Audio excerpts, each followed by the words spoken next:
Hey everyone, Jay here. This is a last call to take advantage of early bird pricing on my upcoming teacher training. You have until September 7th to get 40% off. If you're looking to feel more inspired in your practice or teaching, if you're interested in expanding your knowledge base, feeling more confident about what you're doing and why, or maybe you just want something in your life that invites you into a deeper inquiry into yoga. If so, then I encourage you to check it out. The program is flexible and designed to be co-creative so it can fit into our lives and feel like a support rather than a burden. And you have until September 7th to take advantage of early bird pricing and get 40% off. You can find out more and register at jbrownyoga.com/training.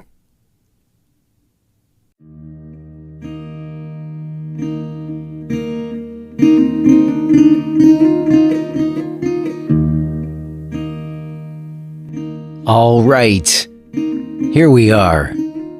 This is Jay Brown Yoga Talks podcast. My name is Jay Brown. If this happens to be your first time here, please let me welcome you. Everyone else, what's up? How are you doing? How was your week? I hope this moment finds you feeling reasonably well. Me, I don't have a lot to report when it comes to the new center. Regular listeners know I'm in the middle of opening a new yoga center. It's very exciting. I'm opening for public classes in 2 weeks, having this little opening gathering party thing at the end of the month. Still a bunch to do, but it's happening and I'm doing a thing. I'm making something and that feels very good.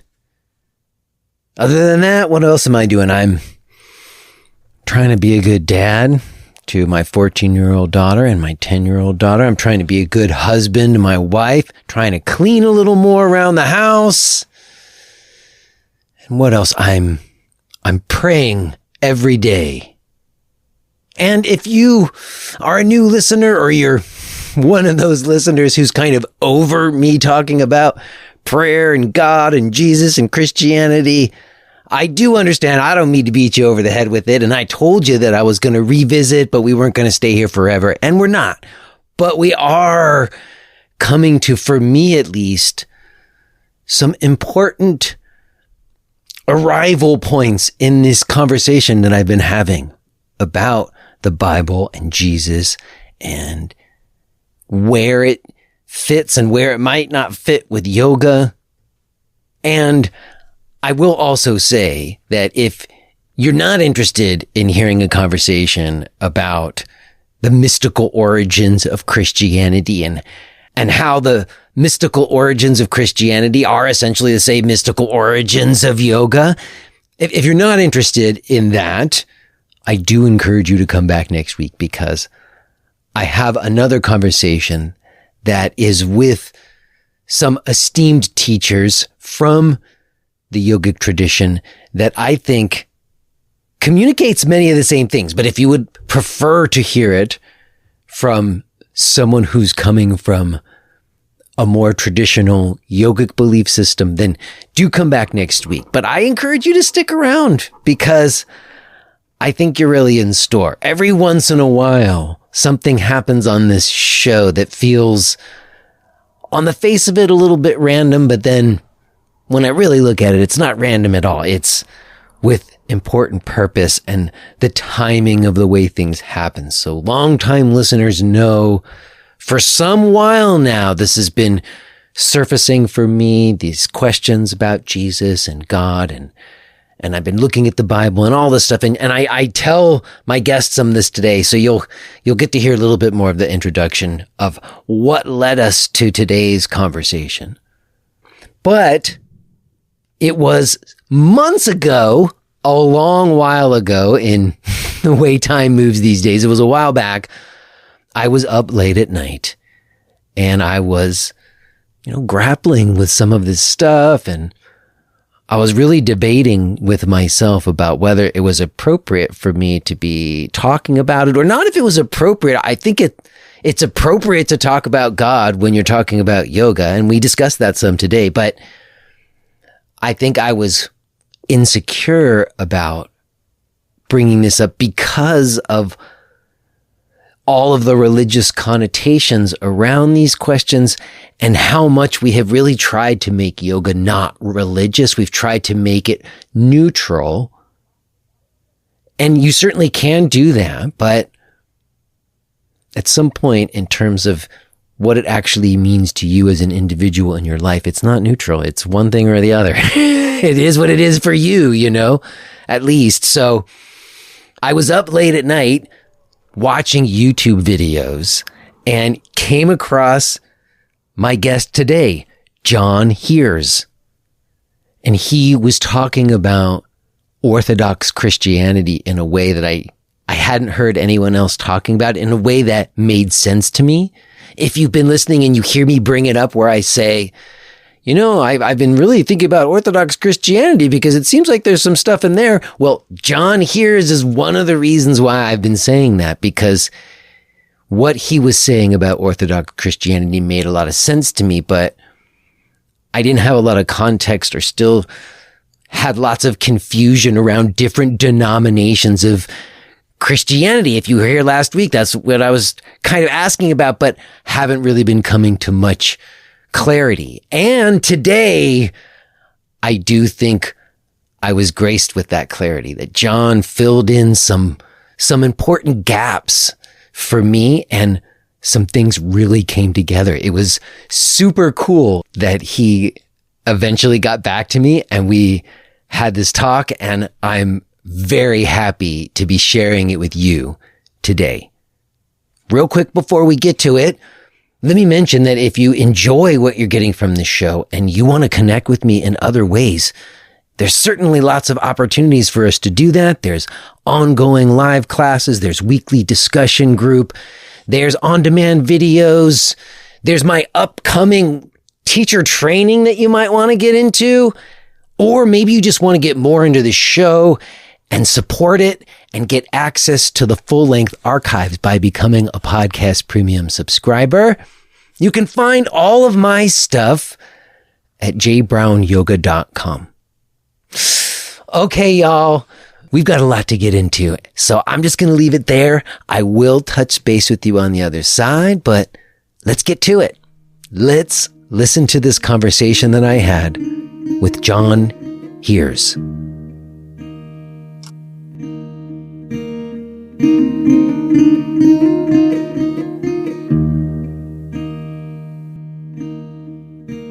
All right. Well, John. What's up, man? I'm having a moment. Just going to say, it's a very surreal kind of moment for me, because the genesis of the conversations for this show over the years, sometimes it has to do with just like my interest and what I want to learn about. And then sometimes I do more like what I think of as like kind of wild card episodes where I just like have somebody on, I don't know what we're going to talk about. And those sometimes are the best ones. Those are great because I can't plan them, But then sometimes I feel like I'm working through things, and the show's always been about that. It's been a kind of combination of like kind of tracking the way yoga came into the mainstream, because my like adult life has paralleled that. I started the show right when like a yoga center I had had for 10 years was closing down, and the yoga world was like really on a downturn. This was a couple years before the pandemic, because there's already some writing on the walls in terms of like the profession and stuff happening. Like in many other professions, like journalism and other professions, like there was stuff going on, and I was like trying to sort through stuff. And so sometimes I'm sorting through stuff in my life, and then conversations happen on the show that seem like definitely about that. But then like people listening who, especially people who are like longtime listeners, you got podcasts and people who like listen to you over time, they come to know you some. So in any case, this leads me to the genesis of this conversation, which feels very significant to me. I emailed you inviting you on maybe 4 months ago, 3 or 4 months ago. I know, what is my problem? Well, I was traveling, but I'm usually better than that. I think there may be some logic or reasoning that we don't need to understand behind why it took 4 months for it to happen. But that's right. In the moment in which I sent out that email to you, it was a very kind of specific moment. It was more towards the beginning of this year. Last year on the show was the first time I really kind of started talking about God more. Having all these personal experiences myself and was really like a hurdle to get over initially because there's this materialist reductionist viewpoint that pervades even in like the modern yoga world where you have a lot of atheist yoga teachers. And so a lot of people have almost felt like me bringing up God on the show didn't seem to be about yoga. Which I'm glad you're laughing. Maybe you know something about yoga, because if you're someone who kind of comes at it from more traditional standpoints, like the idea that yoga doesn't have to do with God, it seems laughable. I think that's why I laughed, not out of disrespect, but like that seems almost impossible. Yeah. Well, in any case, some of it initially was even like, is there something beyond the material? So like, even getting to a spiritual realm was first conversation on the show. Like, can we talk about that? Yeah, but it's beautiful. Like your email was like, this is one of my most favorite reach outs from, I call them reach outs because in this crazy internet world, you just get reach outs when you start to participate in it. And yours was just, it was like this. It was a poem. It was really interesting, and I've been in the same place that you're in, and I'm in it often. Like, what's happening? Why am I constantly in this reflection mode? What is happening with me? There's something I'm called to, and I'm not getting like we're not getting quote religious yet, but we will, because I got a few ideas about your email. But yeah, man, we have to pay attention. There's something going on all the time. So I think it was one of the best reach outs. It was just so interesting to me. I love that. I love it. Well, listen, I did email 2 other kind of YouTube people or whatever, because basically what happened was not only did I started talking about God, but then I really, as I said to you, I believe in the email, kind of decided at a certain point that I wanted to look at the Bible and Jesus. I was feeling called to do that because I just had never done that. You know, I rebelled against the Judaism of my parents, and I associated Christianity and Judaism with like almost like a small-mindedness and like the idea of Eastern spirituality being more open or more like there was more possibility. It was just more safe for me really in certain ways to gravitate that way. But in any case, I started looking at the Bible and having all these experiences with it, and ultimately kind of having like a lot of questions around Jesus. For sure. And I brought it up. People who listen to this show regularly can remember, like I'll be talking to somebody, a yoga teacher person, about, you know, comparing different philosophical viewpoints. And then I'm like bringing up the Bible and Jesus. And it often led to some interesting kind of moments and conversations, but none of these people are Jesus people. You know, like, and their viewpoints on it weren't coming from a place of belief. That's what I've found. See, the idea is if you want to understand a philosophical viewpoint, the only way is to actually kind of try it on. So good. So go ahead. What do you think? I experienced that I've had a kind of a wacky life with foreign cultures being a big part of my development as a human being. And I can get into it if you want, but after a number of years in places like Mali. I was going to ask you about Mali and Islam. I heard some stuff about you didn't. Sure. Well, let me ask you. Let me play podcast host for a second. Please, as you wish, brother.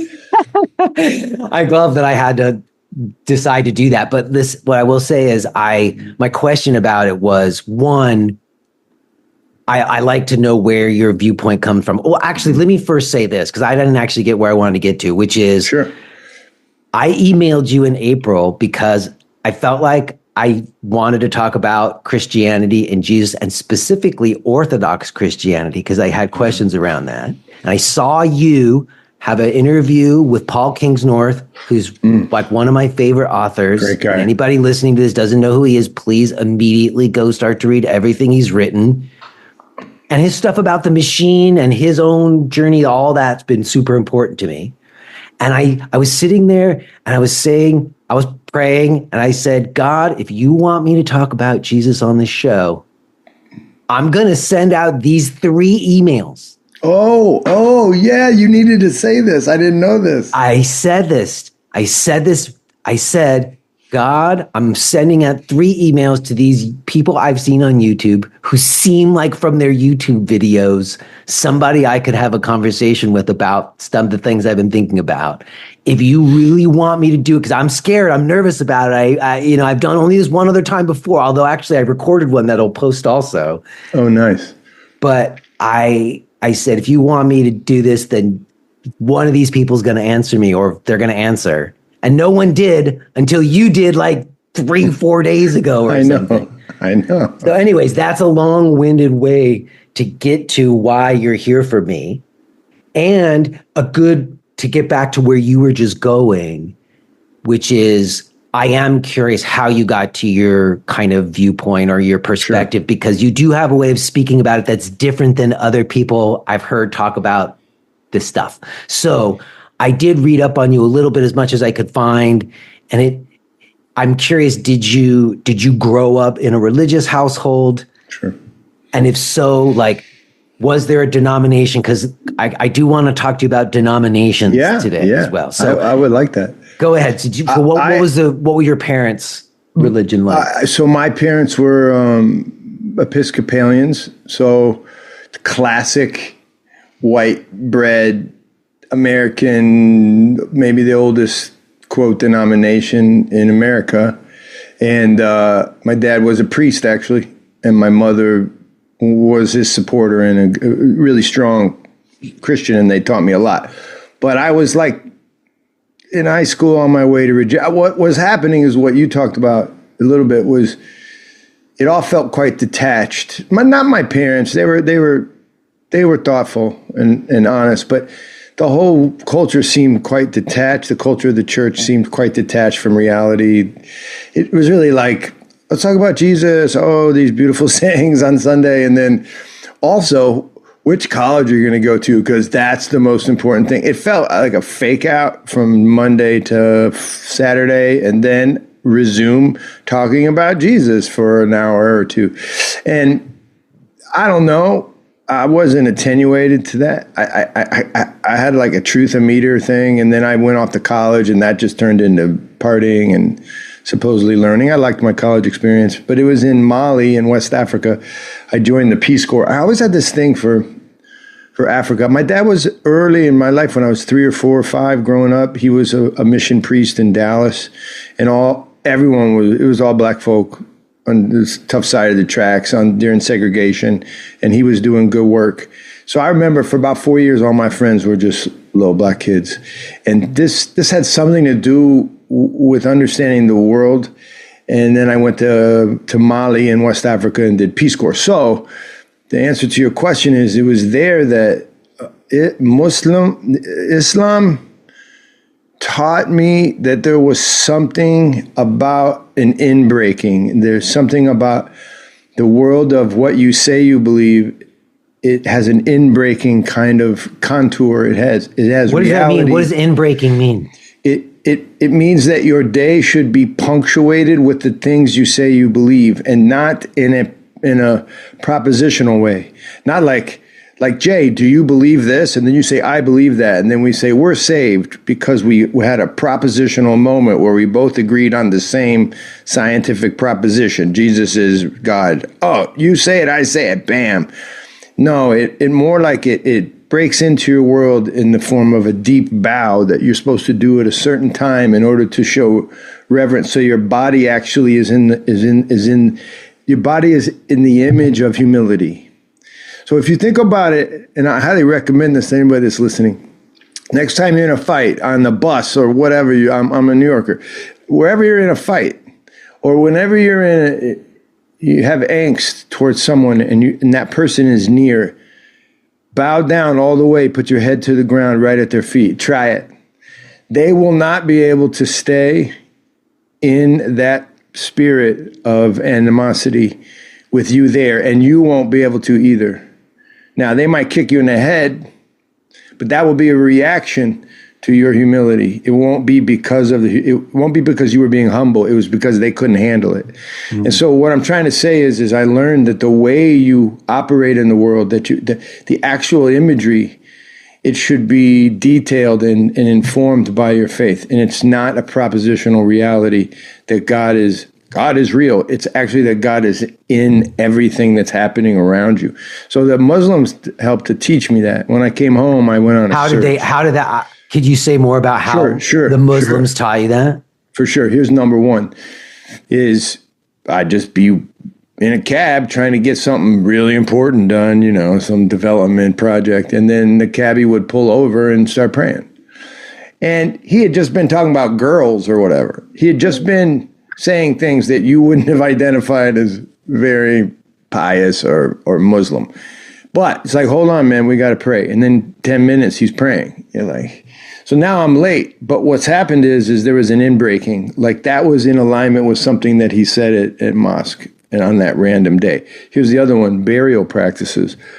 So there's all this in Islam and in Orthodox Christianity, and in Judaism, bro, when you bury someone, you got to go fast.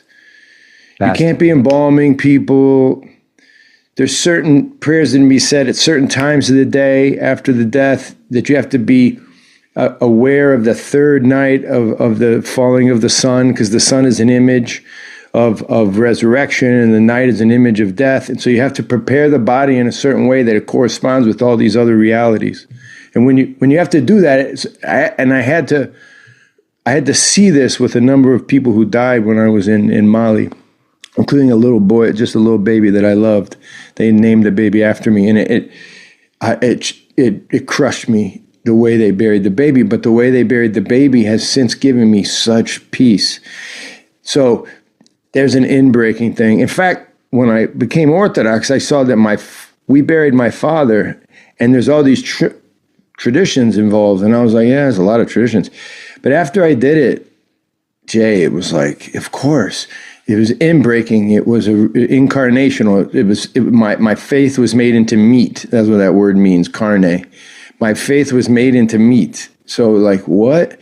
Yeah, my faith is meat. And so God is meat in the Orthodox Christian tradition. Like, God is meat. You're like, what? How does that work? Because the body... Especially when you're a vegetarian. I know. But hold on, because by the way, many Orthodox monks are vegetarians. That's a different conversation. But the idea that God became flesh is like kind of freaky, right? It's paradoxical. And one reason I'm really attracted to Hinduism and by extension yoga is that the Vedic tradition talks about all this stuff. Like I'm so glad you're saying that. I'm so glad you're saying that, John, because I'm not going to interject for long, but just that as I've been exploring Jesus, I can find it in yogic teachings. Yoga is just this huge like spectrum from atheism to theism, but there's definitely, it's in there for sure. Oh, well, it's because they're inching toward,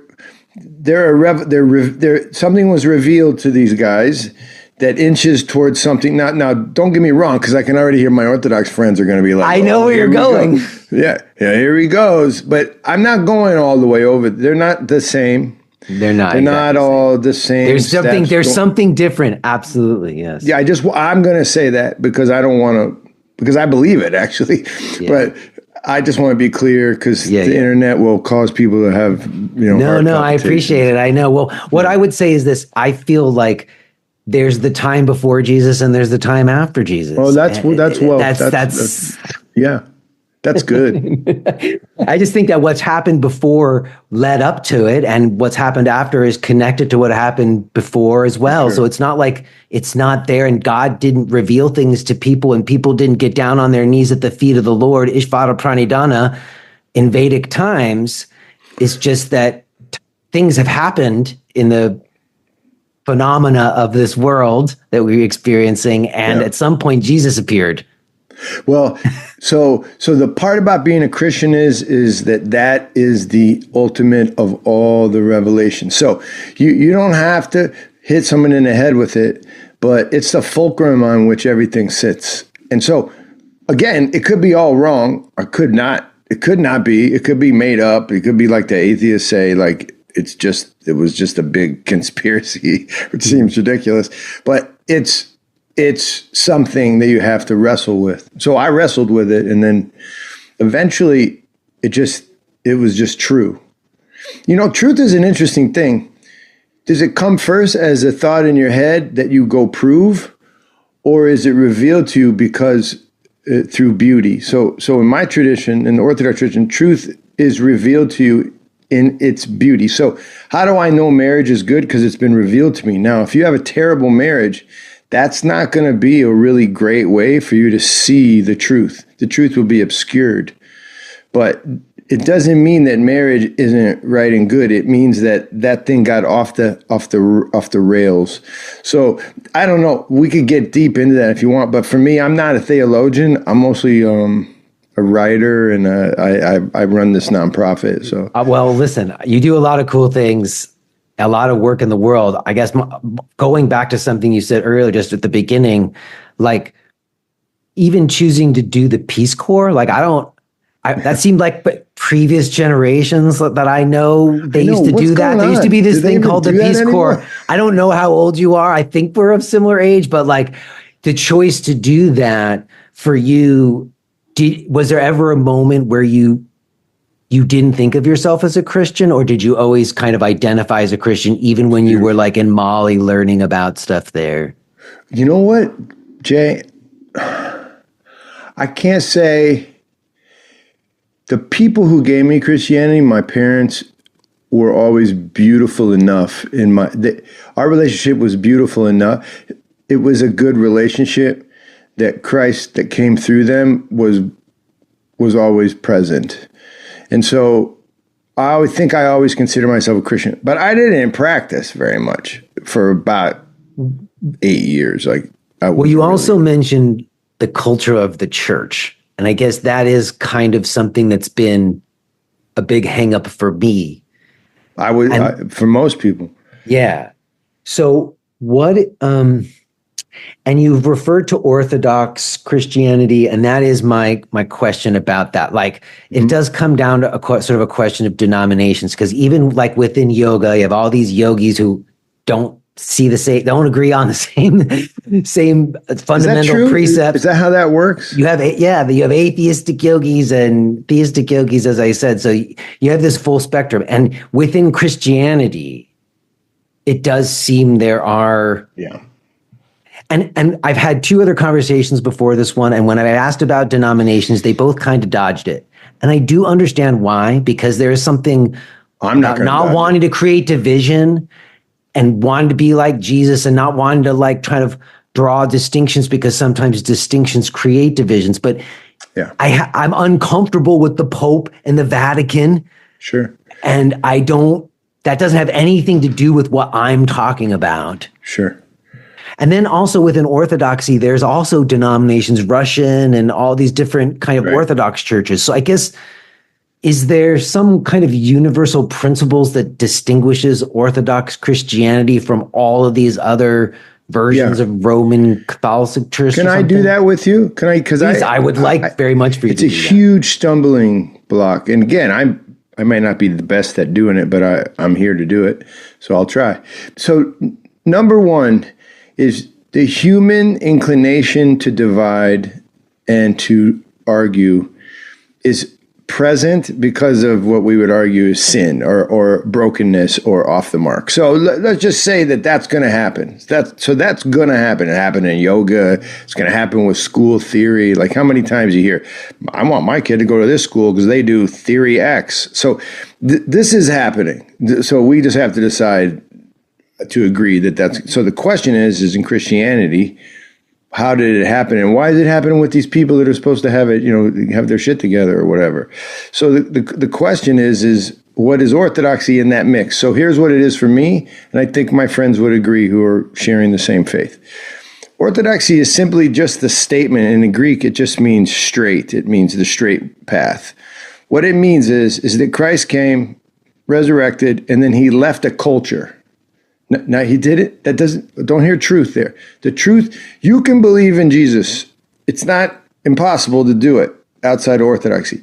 But the culture exists. So for instance, like the culture of, I don't know who your like yoga stars are, but there is somebody was a yoga star. By the way, there's plenty of them in your world. Yeah, there's a yoga star. And they fell from grace, a lot of them, you know. Yeah, I know. I've heard those stories.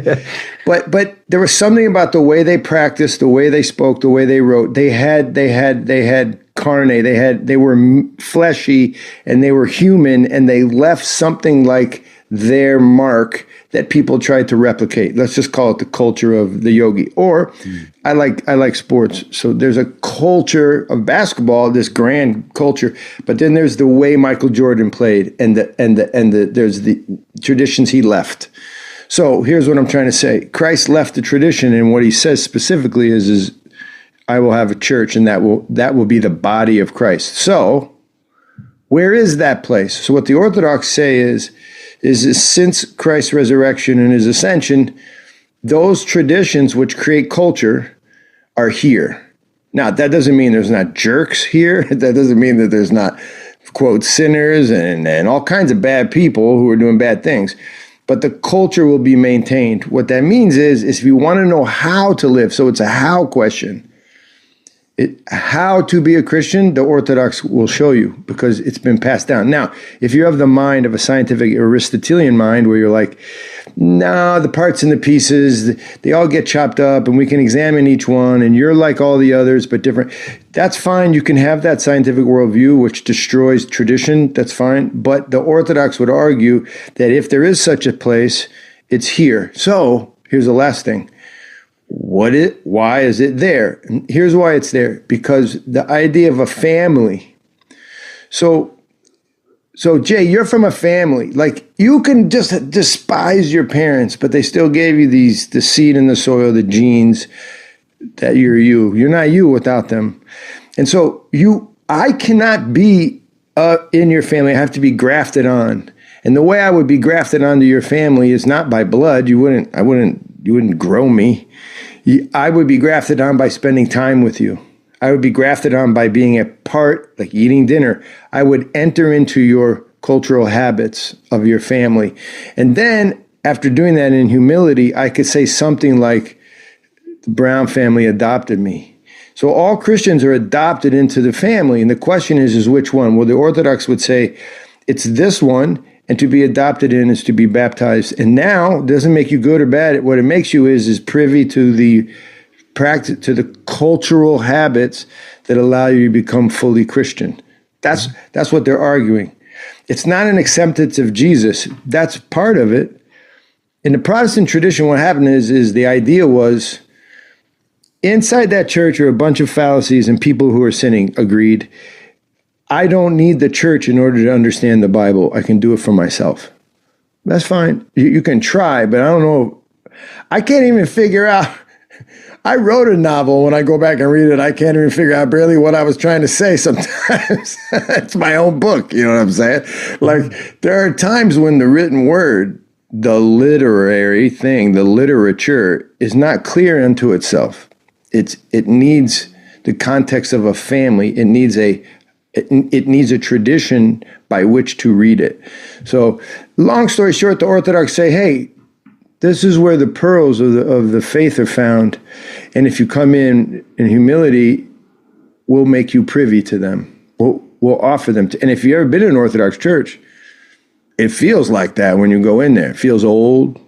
Let me ask you a question about this. Goes to one of the things that I said in my email to you about following Jesus or following religion. So you mentioned baptism, and that's sort of been one of my questions, like what makes someone a Christian? If you believe that Jesus was born and was crucified and was resurrected, and you believe that there was a communication to you about how to live in accordance with God's will from that, but you're not baptized, but you've been baptized, or somebody else who's been baptized, and as you said, isn't like the people you encountered in Mali who were like breaking it into their lives, beautiful. Who weren't that. So the baptism makes them Christian, even though they're not actually living it in any real way, as opposed to someone who's living it, who's not been baptized. Yeah, this is a great question. So I'll just give you what the Orthodox believe, the best I know, and I'll give you my interpretation of what my faith is. So there's two things that happen at the same time. Well, one of the things that happens is there's an actual participation in water, and water has a certain iconic reality. In other words, if you go underwater, you'll die. So when you're being baptized, you're going underwater. So there's an image there, and you should go all the way under. And why? Because you're participating in death.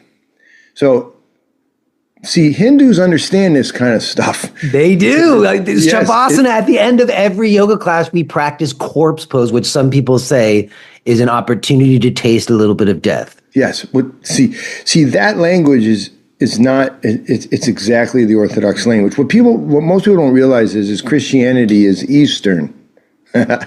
See, there was this enlightenment, there was this scientific movement they grafted Christianity onto itself, and it's the Western Christianity. So I'm not going to downplay, I'm not going to make fun of or come at Western Christians, but Christianity is Eastern. Now, that doesn't mean it's Hindu. What I'm trying to say is iconic language, or the language of imagery, metaphor, is the dominant way to communicate in Orthodoxy. It's not like something you do on the side. That's how you understand the Trinity, 3 in 1. That's all. That's not scientific understanding, right? So baptism is a certain kind of event that happens that has a certain iconography and it has a certain imagery, and it's important. But second thing I'll say is that it's also supernatural. In other words, you have in humility accepted to go through a very weird thing. Like to be bathed, who's bathed you in your life, Jay? Like your mom, maybe your lover, but there aren't like many people that have bathed you, that have taken you into water, and it's like a pretty intimate thing, right? And so what we say is there's an intimacy in this thing that brings you really close to God. So I believe that. Like I believe that happens, and I've seen people who are baptized that take something on, but they can also take it off. So the human will is pretty important. You can forget your baptism. And so what you're seeing when you see Christians that aren't living in a certain way, they've just forgotten their baptism. That doesn't mean that they weren't baptized. It means that they're not living as if they were. So what about you? You're not baptized?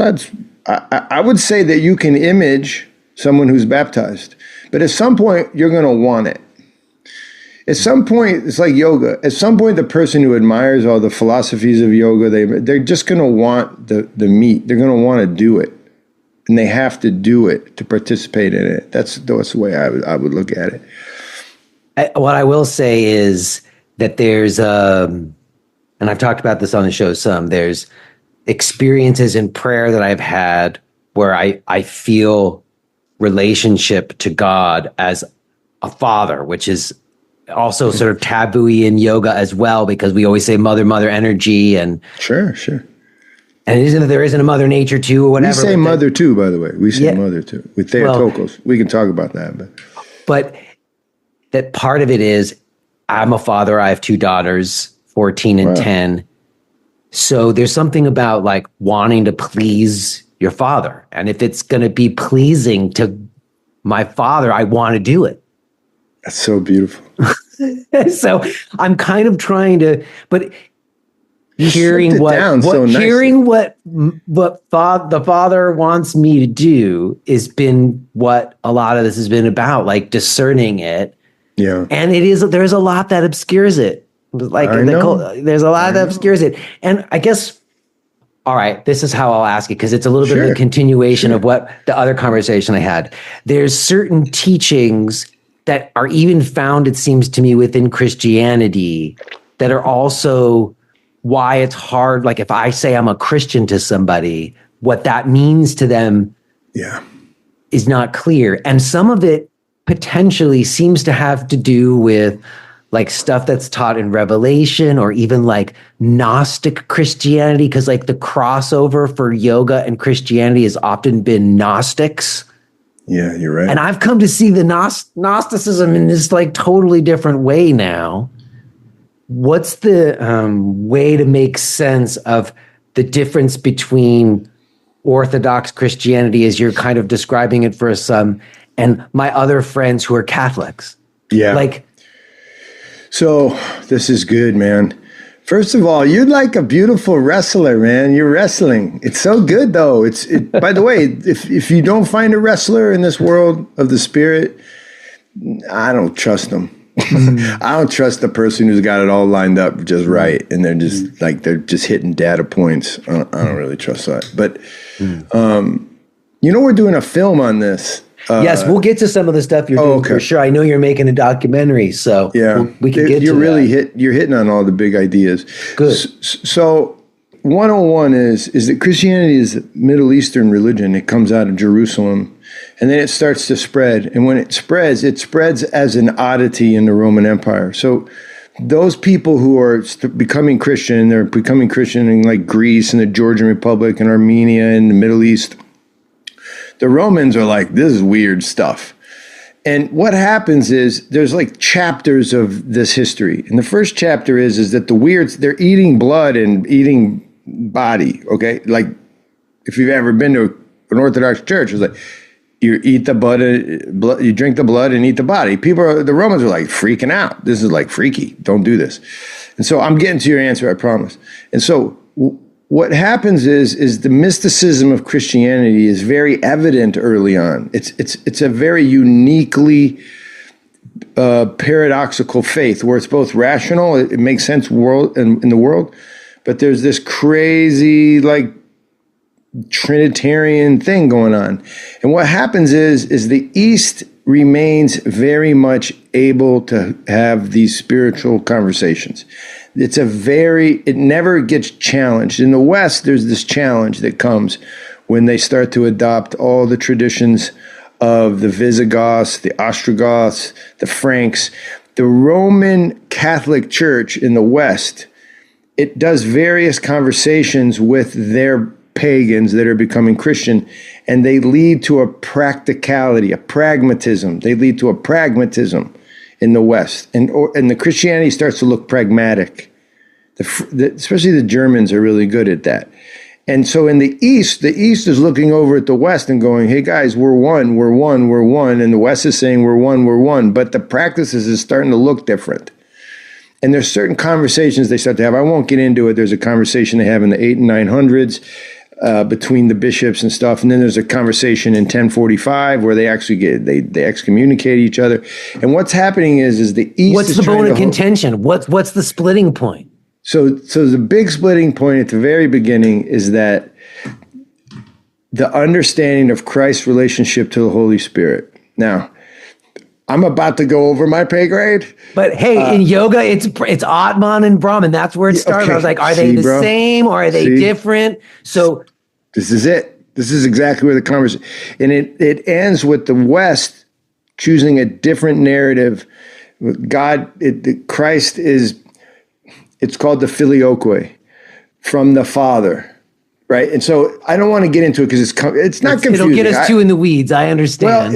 Well, if anybody out there is a Christian and they go, I believe in one God, the Father Almighty, who proceeds from the Father, and then the Roman Catholics added this phrase, and the Son. So what they did is they elevated Christ in a way that put Christ out there like with the God the Father. So if you're bored, sorry, but it gets interesting. So now God the Father and Christ are out there and the Holy Spirit is present. In the East, they never added filioque and the Father. They simply stayed, proceeds from the Father. In other words, Christ and the Holy Spirit are one, and here's the key, Jay Brown, they're present. So Christ is present as a mystical reality, like communion is real. You're eating Christ.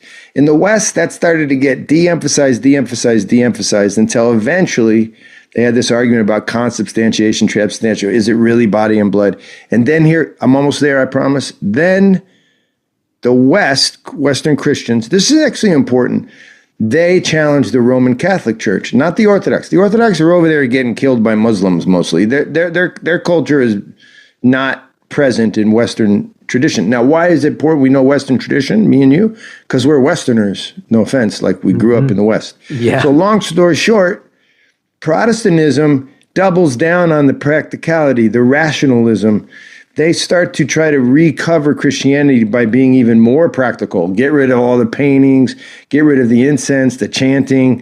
If you notice, that's Western Christianity. It's a whole different type of flavor because they're trying to move toward a type of rationalism. So long story, I'm simplifying. Long story short, the East, my tradition, that's all foreign to them. That whole conversation, we were like in mothballs. And then right now, the reason you're somewhat intrigued, you brother, by the Orthodox conversation is it feels Eastern.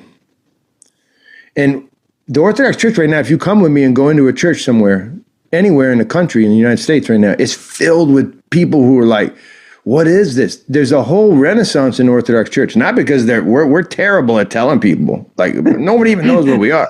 It's true. Nobody knows, but there's a smell. There's a smell to Orthodoxy that, like, wow, this is so different. Like it's totally not the same.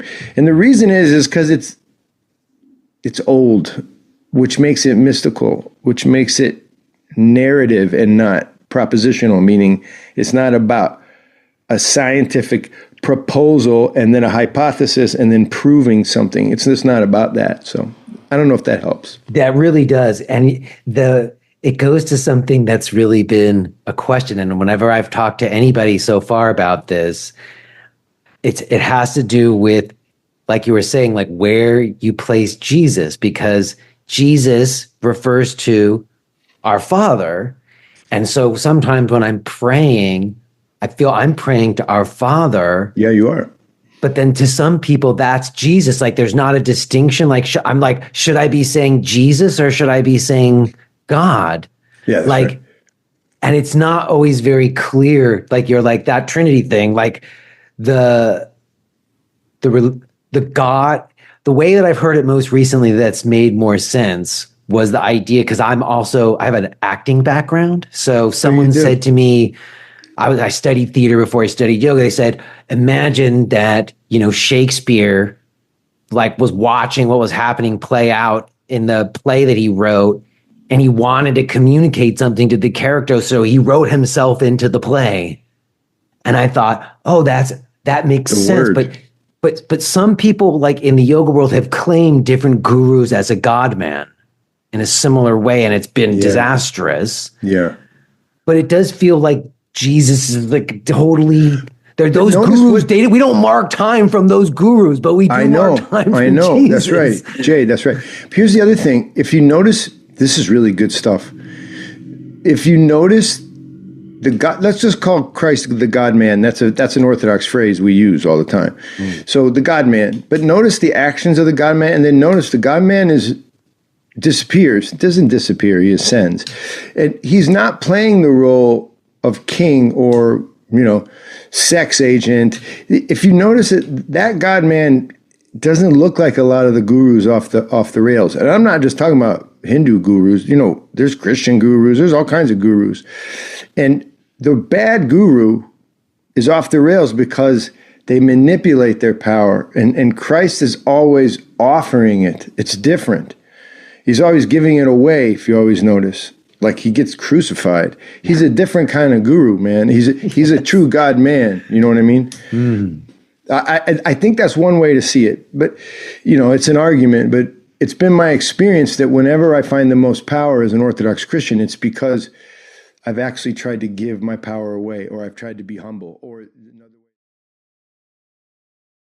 If you are hearing this message, then you're listening to the free version of J. Brown Yoga Talks. To hear the rest of our conversation, please subscribe to Podcast Premium at jbrownyoga.com/premium.